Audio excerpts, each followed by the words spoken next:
කුරුණෑගල රංග රාජපක්ෂ කොළඹ 7 අරවින්ද සිල්වයි ගෙදර කපිල චන්ද්‍රසේන දැන් අතුරුගිරියේ වෙඩි තබා ගැනීම අනුරත් මේකට එකතු සම්බන්ධයක් තියෙනවා අතිශය සංවිධානාත්මක වූ සැලසුම් සහගත කුමන්ත්‍රණයක් තියෙනවා තාරා ජස්මින් ජීවතුන් අතරද නැද්ද කියන එක පිළිබඳව ලංකාව විතරක් නෙමෙයි ඉන්දියාවත් බලාගෙන හිටියේ පොලිස්පති කියලා තිබුණේ මම සියදිවි නසා ගත්තා ඉතින් ඕගොල්ලන්ට ඕන කට්ටිය නොවයිසිල කරගත්තේ මගෙන් ඉල්ලලා මට කියන්න එපා ඔය රාජපක්ෂලත් එක්ක තිබුණු සම්බන්ධය මොකද්ද ඝාතනය කිරීමේ උමනාවක් රජයට තියෙනවද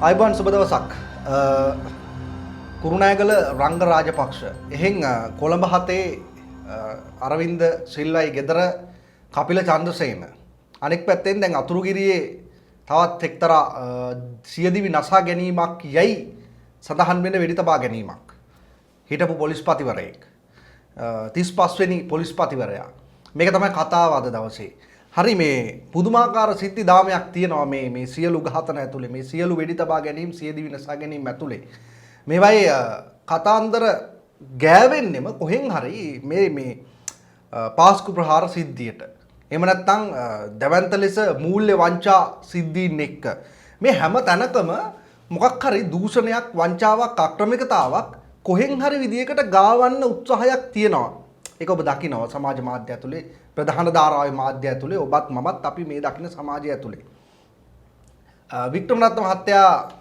කියන්නේ මේ රටේ 35 වෙනි පොලිස්පතිවරයා සහ ජනාධිපතිවරු 3 දෙනෙක් යටතේ පොලිස්පතිකම් කරපු උන්නේ කෙනෙක් ඒක අපි හොඳටම දන්නවා මෛත්‍රීපාල සිරිසේන 2019 ඔහුට වැඩ බලන පොලිස්පතිවරයා හැටියට පත් වෙද්දි හිටියේ පසුව ගෝඨාභය රාජපක්ෂගේ පොලිස්පතිවරයා හැටියටත් හිටියා ඊටත් ටික කාලයකට පස්සේ රනිල් වික්‍රමසිංහ උන්නහේගෙත් පොලිස් පතිවරයා හැටියට කටයුතු කරා මේ කාලය ඇතුළත කීප හැරයක්ම වැඩ මේ මොකක්ද කියන්නේ තනතුර නැවත පිහිටවීම සිද්ධ වුණා කීප සැරයක්ම. ඒ කියන්නේ තවත් පොලිස්පතිවරයෙක් පත් කරගන්න හරි අමාරුයි. කවුද පත් වෙච්ච පොලිස්පති? දේශපාලන තෙන්න කෝන්. ඒ කියන්නේ එයාව එතෙන්ට ගේන්න අමාරුකම තිබුණු නිසා ටිකෙන් ටික අර දීර්ඝ කරමින් පවා මේ අපේ දැන් ඔය වෙඩි තබා ගැනීමට ලක් වෙච්ච පොලිස්පතිවරයාව තියාගෙන හිටියා. රනිල් වික්‍රමසිංහ උන්නා ඒකත් කියන්න ඕනේ. එතකොට දැන් මේ සිද්ධිය ඇතුලේ කිසි කෙනෙක් කතා නොවන නමුත් කතා කළ යුතු මේ රටේ දේවල් පිළිබඳව විමසිල්ලෙන් බලන මිනිස්සු කතා කරපු දෙයක් තියෙනවා. ඒ තමයි මේ පාස්කු ප්‍රහාර සිද්ධියත් එක්ක CD වික්‍රමරත්න කියන්නේ ලේසි පාසු නමක් නෙමෙයි කියන එක. ඇත්ත. ඒ වෙලාවේ හිටපු වැඩ බලන පොලිස්පතිවරයා. පාස්කු ප්‍රහාරය සිද්ධ වෙද්දී ඉන්නේ පූජිත් ජයසුන්දර. ඔහුට කෙලින්ම ඔහු තමයි පොලිස්පති ප්‍රශ්නයක් තියෙනවා. රට පුරාම ගිනි අවිලුණා නේද? හැමතැනම බෝම්බ පිපුරුණා. අන්තවාදී කණ්ඩායම් යම් දේවල් සිද්ධ කරා. ඒ සිදුවීම් දාමය පසුපස රටේ ජනාධිපතිවරයා ඉඳලා පහළට එනකන් ලොකු කතාන්දර රසක් නිර්මාණය වෙද්දී පූජිත් ජයසුන්දරට එතන ඉන්න බෑ. පූජිතුත් එහෙම්ම පැත්තකට කරනවා. පූජිත්ගේ ජීවිතෙත් එක්තරා අන්දමකට කිව්වොත් අවාසනාවන්තම කාල සීමාව බවට එතනින් එහාපත් වෙනවා. ඊට පස්සේ CD පත් වෙනවා 2000 සාමාන්‍යයෙන් අපිට මතක විදිහට ඒ වෙලාවේ පරිපාලන ජ්‍යෙෂ්ඨ නියෝජ්‍ය පොලිස්පතිවරයා විදිහට හිටියේ CD වික්‍රමරත්න. පසුව ඔහුව වැඩ බලන පොලිස්පතිවරයා බවට පත් කරනවා 2019ම අප්‍රේල් මාසේ 29 වනදා අපට මතක හැටියට ඒ දින වකවානුවල යම් අඩුපාඩු තියෙන්න පුළුවන්. කොහොම හරි මේ පාස්කු ප්‍රහාර සිද්ධිය වෙන අවස්ථාවේදී සිද්ධ වෙච්ච ක්‍රියාදාමය ඇතුලේ CD ගේ තිබුණා හොඳ මේ අර ඒකත් එක්ක ලොකු සම්බන්ධතාවයක්. ඒ සම්බන්ධතාවය පිළිබඳව තමයි දැන් කතා වෙන්නේ වැඩිපුර. මොකද්ද කතා වෙන්නේ? CD උදෑසන ව්‍යායාම කටයුතු කරමින් හිටිය අය ඒ මොහොතේ සමාජ මාධ්‍ය තුලින් දැක්ක අය මෙහෙම රට පුරාම බෝම්බ ප්‍රහාරයක් සිද්ධ වෙනවා. කොහොම හරි මේ සයින්ද මරුදුවල හවස් භාගයේ වෙන විට නිවාස කීපයක් පරීක්ෂා කරන්න ඕනේ කියලා හවස 3ට සහ 4ට පමණ අම්පාර කොට්ටාසේ බාර නිලධාරී සමන්ත විජේසේකර දුරකථනයෙන් කතා කරනවා CDට. CDට කතා කරලා කියනවා පොලිස්පතිගෙන් අවසර ගන්න try කරා. හැබැයි පොලිස්පති ඇමතුමට සම්බන්ධ වෙන්නේ නැහැ. අපිට හමුදාවත් සම්බන්ධ කරගෙන මේ සයින්ද මරුදු නිවස පරීක්ෂා කළ යුතුයි. ඒකට අවසර අවශ්‍යයි. කියලා කියද්දි CD ගේ පාර්ශවයෙන් එන්නේ මේ ඔක්කොම තියෙනවා ඒ පාස්කු ප්‍රහාරය සම්බන්ධ විමර්ශන වාර්තාවල ඔහු සඳහන් කරන්නේ මේ හරි පොලිස්පති නියමය දුන්නා හා සමානව ක්‍රියා කරන්න ප්‍රශ්නයක් නැහැ. මම මේ තීරණය දෙන්නම්. ওই වැඩේ කරන්න කියලා. අවසානයේ අපි දන්නවා ඒතර මොකද්ද සිද්ධ වුනේ කියලා. අපේ පොලිසියේ නිලධාරීන් කීප දෙනෙකුගේ ඝාතනයන් සිද්ධ වුණා. වෙඩි තබා ගැනීම් කිහිපයක් සිද්ධ වුණා. මේ වගේ කාරණා රසක් සිද්ධ වෙච්ච ස්ථානයක් සහ සයින්ද මරුදු නිවස අතුලාන්තයේ සිද්ධ වෙච්ච කාරණාව පිළිබඳවත් යම් මතිමතාන්තර තියෙනවා. මුලදී සියලු දෙනාම ඝාතනය වුණේ නැහැය. පසුව කරගත්ත වෙඩි තබා ගැනීම හරහාත් යම් පිරිසක් ඝාතනය වුණාය. මේ වගේ කතා තියෙනකොට මේක ඇතුලේ තමයි වැඩිපුර සාක්ෂි තිබුණේ. මේ මොකද ඒකට හේතුව සාරා ජස්මින් ජීවතුන් අතරද නැද්ද කියන එක පිළිබඳව ලංකාව විතරක් නෙමෙයි ඉන්දියාවත් බලාගෙන හිටිය. ඉන්දියාවේ විමර්ශකයිනුත් විශේෂයෙන්ම නිතරම ඔවුන් සොයා බැලුවා සාරා ඉන්නවද ජීවතුන් අතර කියන එක අවශ්‍යයි අපිට දැනගන්න කියලා. එතකොට මේ සිද්ධාමයේ ඔක්කොම වෙන්නේ මේ නිවස වටා. එතකොට මේකේ අවසර දීලා තියෙන්නේ CD. මේ වගේ ප්‍රශ්න ගණනාවක් තියෙනවා. ඔහු සැකකාරයෙක් නොවුනත් සාක්ෂිකාරයෙක් ලෙස ඔහු අවසර ලබා දීම් සිද්ධ කරලා තියෙනවා. ඔහුට යම් අවස්ථාවල මේ සම්බන්ධව එවක හිටපු බුද්ධ්‍යංශ ප්‍රධානියාගෙන් ජනාධිපතිවරයාගෙන් බලපෑම් එල්ල වුණා කියලා තියෙනවා. ඒතකොට මේ වගේ ප්‍රශ්න ගණනාවක් මත තමයි ඔහු හිටියේ. ඒතර ඔහුගෙන් තව ඉදිරියට විමර්ශනවලදී ලොකු කාර්යභාරයක් කරගැනීමේ අවශ්‍යතාවයක් මේ වත්මන් රජයට තිබුණා. වත්මන් රජයට කියලා කියන්න හේතුව පෙර පැවති රජයන් දෙකම මේ පාස්කු ප්‍රහාරය සහ පාස්කු ප්‍රහාරයේ වින්දිතයන්ගේ ජීවිත සත පහකට මායිම් නොකර තඹයකට මායිම් නොකර ඔවුන්ට අවශ්‍ය විදිහට ක්‍රියා කරපු නිසා මේ සමහර කාරණා සිද්ධාමයන් තුල CDම කියපු අවස්ථා තිබුණා නේද? ඔහු දන්නෙත් නැහැ සමහර ඔය රස පරීක්ෂක වාර්තා සාරා ජස්මින්ගේ රස පරීක්ෂක වාර්තා 3ක් හෝ 4ක් ගත්තා. ඒකේ අවසාන රස පරීක්ෂක වාර්තාවෙන් තමයි කිව්වේ සාරා ජස්මින් හිටියා එතන ඝාතනයට ලක් වෙලා කියලා. නමුත් අනිත් කිසිම අවස්ථාවක ඇයගේ සාක්ෂි හමු වෙන්නේ නැහැ. ඒකේ තුන්වෙනි අවස්ථාවේදී ජනාධිපති ගෝඨාභය රාජපක්ෂත් කිව්වාය, බුද්ධ්‍යංශ ප්‍රධානියත් කිව්වාය කමක් නැහැ සාරා ඉන්නවා කියන දේ උපකල්පනය කරමින් විමර්ශන කරන්න කියලා. මේවා මේ මහා බරපතල කාරණාවක් මේ කෙටියෙන් අර අපි ගලප්පන්න බලන්නේ. ඒ කියන්නේ මේ හැම දෙයකදීම CD වික්‍රමරත්න අද මේ ඝාතනයට ලක් වෙච්ච එහෙම නැත්නම් මේ වෙඩි තබා ගත්ත සියදිවි හානි කරගත්ත පුද්ගලයා අපි මේ එකක් නොකියා සියල්ල පවසන්නේ අපි තාමත් මේ විමර්ශනය තුල ඇත්ත සිද්ධිය දන්නේ නැති නිසා සමහර විට මේක ඝාතනයක් වෙන්න පුළුවන් කියන එක සාධකයක් කරගන්නත් පුළුවන් නේද? එතකොට මේ සිද්ධාමය ඇතුලේ ඔන්න ඔය පාස්කු ප්‍රහාර කතන්දරයත් මතුවලා තියෙනවා. ඔහු දැඩි සාක්ෂිකරුවෙක්. අනෙක් පැත්තෙන් CD කියන්නේ මොන වගේ මිනිහෙක්ද? හරි 35 වෙනි පොලිස්පතිවරයා ප්‍රශ්නයක් නැහැ. පොලිස්පතිවරයෙක් කියන්නේ රටේ නීති හා සාමය පිළිබඳව රටේ ජනතාවගේ රටේ පුරවැසියන්ට විශ්වාස කළ හැකි ඉහළම තනතුර.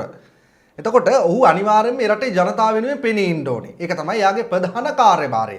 හැබැයි මේ රටේ පහුගිය වකවානුව තුල අපි දැක්කා දේශබන්දු තෙන්නකෝන්ට මොකද වුනේ කියලා. ඔහු ගැන කතා කළ යුතු නැහැ කියලා මං හිතනවා. මොකද ඒක වෙනම වැඩසටහනක් කරන්න පුළුවන් තරම් ඔහුගේ ජීවිතේ කතාන්දර තියෙනවා. ඒ නිසා දේශබන්දු පොඩ්ඩක් පැත්තකට දාමු.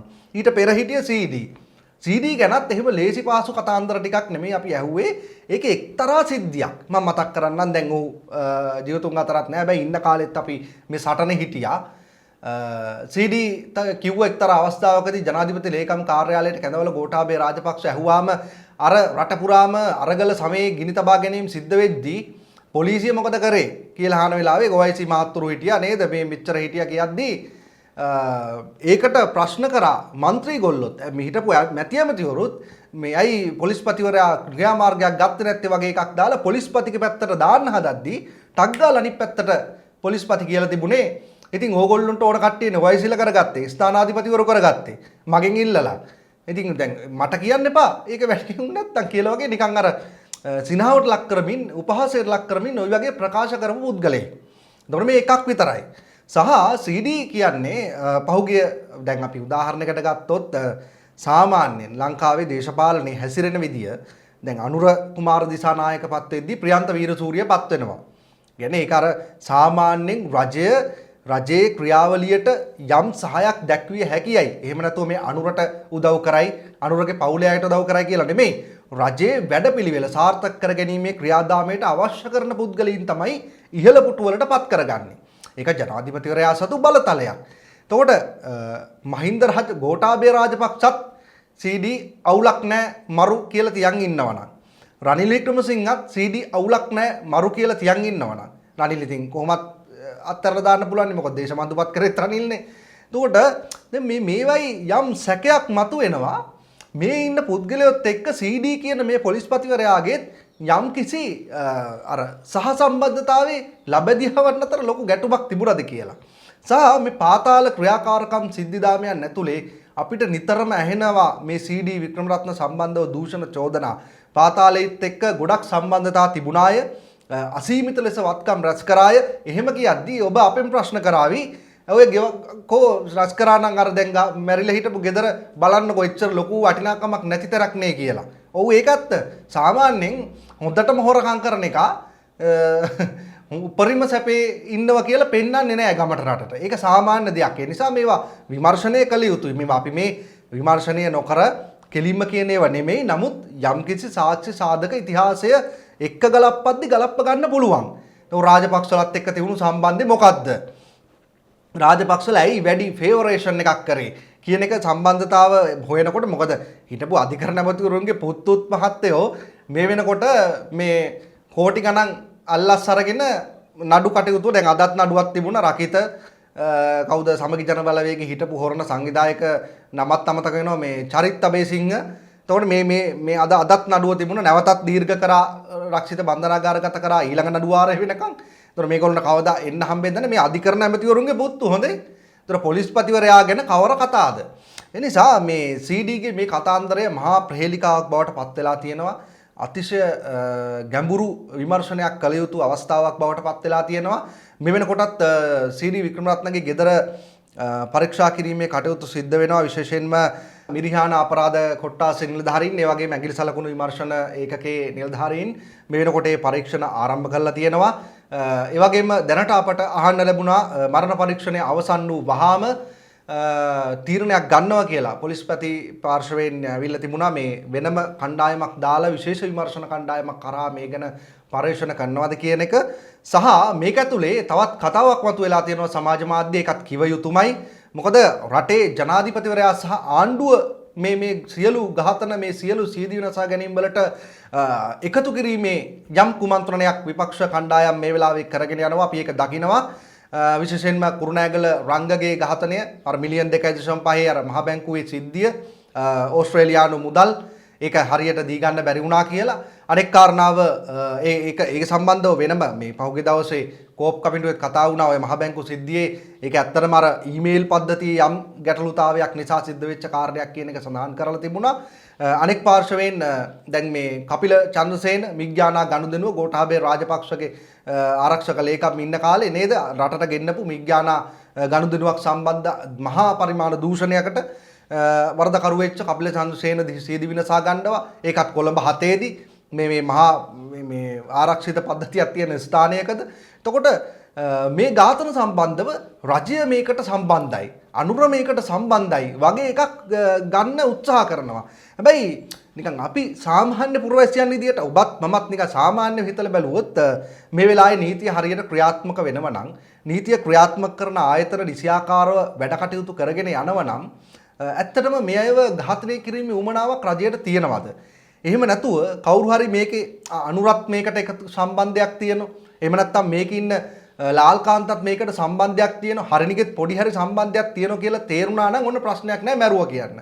හැබැයි අපිට කොහේවත් ඉතිහාසය දැන් මේ පහුගිය අවුරුදු 5ක මෑත කාලීන ඉතිහාසය ගත්තත් ජවිපේ හෝ ජනතා විමුක්ති පෙරමුණ NPP එකේ සම්බන්ධ කිසිම පුද්ගලයෙක්ව අපිට මේ සම්බන්ධව මේ හා සමානව ගාටන්න හම්බෙලා නැහැ. එහෙම හම්බුණා නම් හම්බෙලා තිබුණේ ඉබ්‍රහීම්. අදටත් ඔය හැමෝම හැමතිස්සෙම පාස්කු ප්‍රහාරය ගැන විමර්ශනයක් කරා කියද්දිම විපක්ෂයේ ඉන්න අර 2.50 විපක්ෂයේ අර වැටිලා 2.50ත් නෙමෙයි ඒක කියන්න මට තේරෙන්නේ නැහැ. ඒ තරමට අර පහතරම වැටිලා කිසිම මේ දෙයක් කරගන්න බැරුව හතර ගාතෙන් වැටිච්ච විපක්ෂයේ ගේන එක්තරා චෝදනාවක් නෙවෙයි ඉබ්‍රහීම් නානගේ සිද්ධිය. එතකොට දැන් ඒ සිද්ධිය විතරමයි කියන්න උත්සාහ ගන්නේ මේ සම්බන්ධව ජෛව සම්බන්ධයක් තියෙනවා කියලා. හැබැයි ඒක නිකන් සාමාන්‍ය බුද්ධියක් තියෙන ඕනම පොඩි දරුවෙකුට තේරෙනවා. ඒ කියන්නේ රටේ දේශපාලන ව්‍යාපාරයක ඒක ජාතික ලයිස්තුවෙන් වේවා ඡන්ද ඒකත් ඇවිල්ලා නැහැ. ඒ කියන්නේ ජාතික ලයිස්තුවෙන් මේ කිසිම മന്ത്രി ධූරයක් දීලා නෙමෙයි. ඒ කියන්නේ ඒ ලයිස්තුවේ ඉඳලා කොහේ හරි නම තිබිලා. ඒක සාමාන්‍යයෙන් මේ රටේ මුස්ලිම් වේවා දෙමළ වේවා සිංහල වේවා ප්‍රශ්නයක් නෑ. ව්‍යාපාරිකයෙක් වේවා, ඉංජිනේරුවෙක් වේවා, එහෙම පුද්ගලයෝ ඕනෑ තරම් මේකේ ඉන්න පුළුවන්. ඉතින් එහෙම ඉඳපු එක පුද්ගලයෙක් තමයි විමල් ඊරවංශත්. මේකේ ඇමතිකනුත් කරලා තියෙනවා නේද? පාර්ලිමේන්තු මන්ත්‍රීවරයෙක් හැටියට කටයුතු කරලා. එතකොට ජයිපේ ඒත් විමල් ඊරවංශට චෝදනා එල්ලනකොට කවුරුවත් කියන්නේ නැහැ මේ ජයිපේ කියලා. ජයිපේ මේවට සම්බන්ධයි කියලා නෑ. පුද්ගලානුබද්ධව යම්කිසි මිනිස්සුන්ට යම්කිසි දේවල් සිද්ධ වෙන්න පුළුවන්. හැබැයි එකතු වෙලා කරන වැඩ කියන්නේ වෙනම කතාවක්. දැන් මේ පාස්කු සිද්ධිය ගත්තොත් එහෙම බොහොම සංවිධානාත්මක ව්‍යුහයක් කියන එක අපිට පේනවා.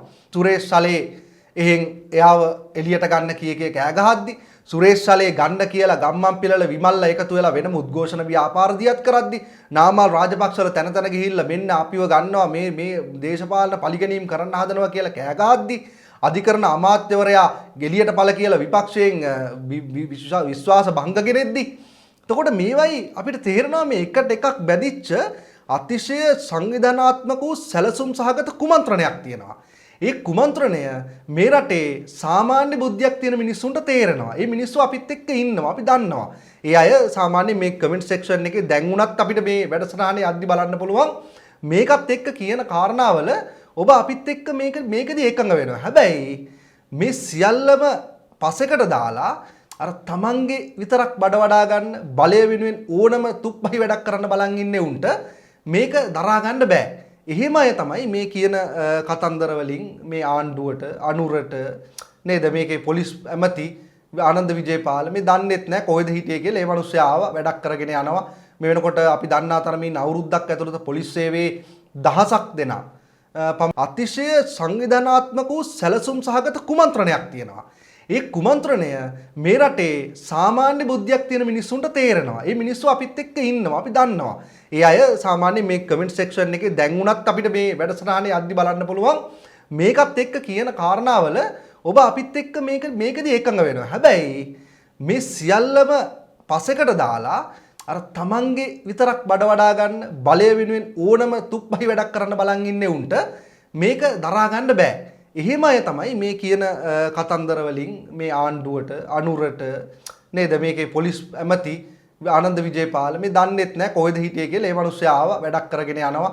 මේ වෙනකොට අපි දන්නා තරමින් අවුරුද්දක් ඇතුළත පොලිස් සේවයේ දහසක් දෙනා පමණ වැඩතහනමකට ලක් වෙලා තියෙනවා. රස්සාවක් නැති කරපෙක් ගැන සතුරු වෙනව නෙමෙයි. නමුත් වැඩතහනමකට ලක් වෙන්නේ මේ නිකන් මේ ආතල් එකට තමුස ගෙදර යනවා කියලා යවන්න පුළුවන් තත්ත්වක නෙමෙයි. පොලිස් සේවා කොමිෂන් සභාවෙන් තීරණය කරලා ඒ කියන්නේ යම්කිසි වැරද්දක් තියෙනවා, අපරාධ කල්ලි එක්ක සහසම්බන්ධතා තියෙනවා. එහෙම ඕනෑ තරම් අපි පහුගිය කාලේ දැක්කා. මේවා අපි ඉතිහාසෙ දැකලා නැහැ කවදාවත්. මහින්ද රාජපක්ෂ කිව්ගේ අපි මේව දැකලා නැහැ. ඕනෑම තුප්පහි වැඩක් කරන, කුපාඩි වැඩක් කරන ඕනම හොරෙකුට තක්කඩියෙකුට බොහොම ඉහළින් වැජෙන්න පුළුවන් පාලන තන්ත්‍ර තමයි ඒවා. එතකොට දැන් මේ සියල්ල විදීගෙන කැඩීගෙන යන වෙලාවේ මෙන්න මේ පාස්කු ප්‍රහාරය සම්බන්ධ විමර්ශනයේත් යම්කිසි පැත්තකටද මේ ඝාතනය එහෙම නැත්නම් මේ සියදිවි විනාශ ගැනීම වෙන් වෙන්න කියන එක CD ගේ විමර්ශනය ඇතුලේ අපි හොයන්න ඕනේ. විශේෂයෙන්ම CD ට ආයුධය මිලිමීටර් 9 ගිනිඅවිය CD ට අරගෙන තියෙන්නේ ආරක්ෂකයගෙන්. දැන් අපි යම්කිසි මේ අපිත් කතා බහ කරනවානේ ඉතින් ඉහළ පෙළේ ඔය යම්කිසි ප්‍රභූ ආරක්ෂාවල් ලද පුද්ගලයින් එක්ක සමහර අය බය වෙලා දැන් එහෙන් ආරක්ෂක නිලධාරීන් ගැනත් යම් සැකයක් තියෙනවා. මෙහෙම වුණාම අපිවත් මේ මොකක් හරි කරලා මේ මිනිස්සු අරගෙන ඝාතනය කරයිද කියලා. එහෙම අපි කිව්ව එහෙම නෑ මේ රටේ පොලිසිය මේ දේවල් හොයලා බලලා නිවැරදිව කරන්නේ. ඒ මිනිස්සයාත් පව් ඇත්තටමයි. දැන් ඒ CD වික්‍රමරත්න ළඟ හිටපු ආරක්ෂක නිලධාරියාගෙන් ආයුධය ඉල්ලගත්තාමවත් අඩුම තරමේ CD හිටපු පොලිස්පති කෙනෙක්නේ. ඔළුවක් තියෙන මිනිහෙක්නේ. අර මිනිහා කොච්චර අසරණවද කියලා හොයපන්කෝ. අහිංසක මිනිස්සු මේ රාස්සාවක් කළා කීයක් හරි හොයාගෙන දරුමල්ලෝ ටික ජීවත් කරවන්න මහන්සි වෙලා එන මිනිස්සු අවසානයේ මේ වගේ කාරණා නිසා ඒ මිනිස්සුන්ටත් යම් කිසි ආකාරයකට මේවා දැඩි ලෙස බලපාන්න පුළුවන්. ජීවිතේ ලොකු වැරද්දක් කරගත්තා හා වෙන්න පුළුවන් CD ගේ ආරක්ෂාවට හිටීම. එතකොට මේ වගේ කාරණා බොහොමයක් එක්ක මේ ඝාතනය ඈඳිලා තියෙනවා. මේ සියදිවි විනාශ ගැනීම ඈඳිලා තියෙනවා. මේ කිහිපෙම කියන්න හේතුව අපි දිගින් දිගටම කිව්වා තවමත් විමර්ශනය යන නිසා කියලා. එතකොට මරණ පරීක්ෂණය තුල දැන් මේ වෙනකොට මරණ පරීක්ෂණය අවසන් වෙලා ඇති. ඊළඟට තීරණය කරයි පොලිස්පතිවරයා මොකක්ද ගන්න තීරණය කියලා විශේෂ විමර්ශන කණ්ඩායමක් දානවාද කියලා මේ වෙනකොට ඇඟිලි සලකුණු ඇතුළු සියලු දේ යොදාගෙන තියෙනවා. අවසාන වශයෙන් මට කියන්න තියෙනවා යම්කිසි වෛද්‍යවරයෙක් කියපු ප්‍රකාශයක් තිබුණා මම දැක්කා සමාජ මාධ්‍ය තුල ඔහු සඳහන් කරලා තිබුණේ මේ සියදිවි නසා ගැනීම සිද්ධ වෙන්න පුළුවන් ආකාර දෙකකට එකක් විෂාදය නිසා ඔහුට තියෙන ස්ට්‍රෙස් එක මහන්සිය මොනවා හරි කාරණයක් සම්බන්ධ විෂාදය නිසා හැබැයි එහෙම වෙනකොට ඒ සියදිවි නසා ගන්නා පුද්ගලයා යම්කිසි ආකාරයකට ඒ ස්ථානයේ ඔහු යම්කිසි ඒකට කියන්නේ මේ එක්ක ලියුමක් එහෙම නැත්නම් ඒකට අදාළ යම් සාක්ෂියක් ඉතුරු කරනවා මම සියදිවි නසා ගත්තා මෙන්න මේ කාරණේ නිසා ඔයගොල්ලන්ට ඒක ප්‍රශ්නයක් කරගන්න එපා වගේ එකක් ඒ අය සඳහන් කරනවා කියලා. නමුත් තවත් සියදිවි නසා ගැනීම වර්ගයක් තියෙනවා. ඒ තමයි යම්කිසි අපරාධයකින් ගැලවෙන්න. එහෙම නැත්නම් යම්කිසි දෙයක් වසන් කළ යුතුයි කියලා හැඟුණු අවස්ථාවක ඒ වසන් නොකළොත් ඊට වඩා දරුණු ප්‍රතිවිපාකවලට Tamanට මුහුණ දෙවි කියලා හිතන අවස්ථාවකදී සමහර විට සමහර අය තමන් සියදිවි නසා ගන්න හේතුවවත් නොපවසා ජීවිතයෙන් සමුගන්නවා කියලා. එතකොට මේ CD ගේ කතාව මේ වෛද්‍යවරයා කියපු කතාවත් එක්ක කොතෙන්ද ගැලපෙන්නේ කියන කාරණාව අපි එකතු කරගත යුතු කාරණාවක්. හැබැයි අපි එකෙන් අදහස් කරන්නේ නැහැ විමර්ශනවලට මේක කිසිම බාධාවක් කරගනී කියලා. නමුත් අපි මේ ඇහෙන දකින දේවල් එක්ක යම් විදියකට නිගමනයකට ආයුතුයි ඉදිරියේදී ඒ පිළිබඳව අපි විමර්ශනයත් දිහා බලලා නිගමනයට එමු. මොකද මේ රටේ මාධ්‍ය භාවිතාව පිළිබඳවත් යම්කිසි අන්දමක දුකක් තියෙනවා උදෑසන අද මේ සිද්ධිය සිද්ධ වූ අවස්ථාවේ හැසිරීම. මොකද බොහෝ මාධ්‍ය ප්‍රධාන ධාරාවෙත් මේක සියදිවි නසා ගැනීමක් කියලා පාවිච්චි කරා. මීට පෙරත් මේ වගේ කාරණා සිද්ධ වුණා. එතකොට අපි සාමාන්‍ය මේ YouTube කාර්යෝනේ නේද? එතකොට මේ වගේ මාධ්‍යකත් අපි පුදුම සහගත වගකීම් සහගත විදියට ප්‍රකාශ නිකුත් කරද්දී ප්‍රධාන ධාරාවේ බොහෝ මාධ්‍ය අපි දැක්කා මේ සටහන් කරලා තිබුණේ මේක එක්තරා ආකාරයක සියදිවි නසා ගැනීමක් කියලා. පොලිස් නිවේදනයවත් එහෙම තිබුණේ නැහැ. ඒක වෙඩි තබා ගැනීමේ සිද්ධියක් කියන එක තමයි උපුටා දක්වලා තිබුණේ. ඒ නිසා මාධ්‍ය වගකීමත් අපි මේ වෙලාවේ මතු කරනවා. මේ රටේ ප්‍රධාන ධාරාවේ මාධ්‍යයන් සියල්ලටම. එතකොට ඒක ගන්නව නම් ගන්න එක ඔබේ වගකීමක්. හැබැයි මේ රටේ සමස්ත අපිව ශ්‍රවණය කරන අපේ ආදරණීය ජනතාවට කියනවා මේ දේවල් හොඳින් විමසිල්ලෙන් බලන්න. මාධ්‍ය භූමිකාව ඒ වගේම මේ සංවිධානාත්මක සැලසුම් සාගත ක්‍රියාවලීන් මේවත් එක්ක අපි ඉදිරියේදී සාකච්ඡාවට ගමු. පාස්කු ප්‍රහාරයට CD සම්බන්ධද? එහෙම නැත්නම් මේ සම්බන්ධතාව රාජපක්ෂලාට පාස්කු ප්‍රහාරයෙන් ගැලවෙන්න ඕනකමකට කරපු ඝාතනයක්ද? එහෙම නැත්නම් ඇත්තටම CDටත් සියදිවි නසා ගන්න ප්‍රශ්නයක් තිබුණද? මොකක් හෝ පාතාල කෙරුමෙක් කිව්වද? තමුසේ මැරනවා නැත්නම් මම මරනවා කියලා එහෙම ප්‍රශ්නයක් තිබුණද? අපි දන්නේ නැහැ. ඒතොර ඒ වගේ මොකක්ද කියන කාරණාව පිළිබඳ හෙට අනිද්දාම හරි දේවල් එළියට එයි. ඒ තොරතුරුත් අපි හරි විදියට අරන් එන්න සූදානම්. ස්තුතියි.